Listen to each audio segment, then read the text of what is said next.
जय भारत। मी Amreen Khan, Aurangabad UCN TV नेटवर्कमध्ये आपले स्वागत। आता एक नजर आजच्या ठळक घडामोडींवरती। सभा निवडणुकीकरिता आमचा विभाग सक्षम असल्याचे जिल्हाधिकारी दिलीप स्वामींनी पत्रकार परिषदेत केले स्पष्ट। सर्व्हर प्रॉब्लेममुळे राशन दुकानदारांनी पुरवठा विभागात मशीन केले जमा। नागरिकांना असुविधेपासून वाचवण्याचे पुरवठा अधिकाऱ्यांचे राशन दुकानदारांना आवाहन। अंमली पदार्थ विक्रेत्यांची पोलीस आयुक्तालयाच्या मैदानावर परेड। विक्रेत्यांना सावलीत बसून अंमली पदार्थ विक्री न करण्याचे पोलीस अधिकाऱ्यांनी केले आवाहन। डॉक्टर फुलचंद भागीरथ सलामपुरे यांच्या सेवानिवृत्ती गौरव सोहळ्याचे संत ज्ञानेश्वर महाविद्यालयात आयोजन।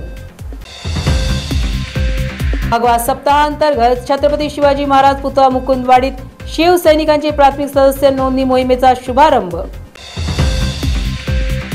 शेतकऱ्यांच्या विविध मागण्यांकरिता शेतकरी आसूड महामोर्चाचे क्रांती चौकातून आयोजन। इमानदार उपजिल्हाधिकाऱ्याची बदली थांबवण्याकरिता वैजापूर गंगापूर तालुक्यात आमरण उपोषण सुरू।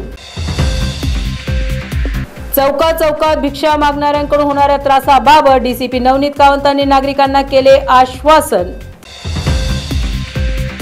स्पर्धात्मक परीक्षाबाबत MIT school of Indian civil services तर्फे पत्रकार परिषदेचे आयोजन।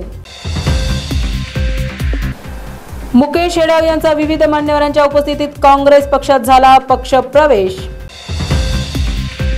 महानगरपालिका साफसफाई कर्मचाऱ्यांतर्फे कृष्णा बनकर यांचा सत्कार कार्यक्रम बौद्ध मंदिरात संपन्न।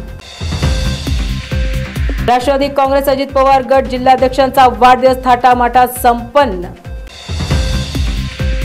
महानगरपालिका महास्वच्छता अभियाना अंतर्गत केटली गार्डन येथे स्थानिक निवासी स्वयंसेवक व विद्यार्थ्यांनी केली परिसराची स्वच्छता।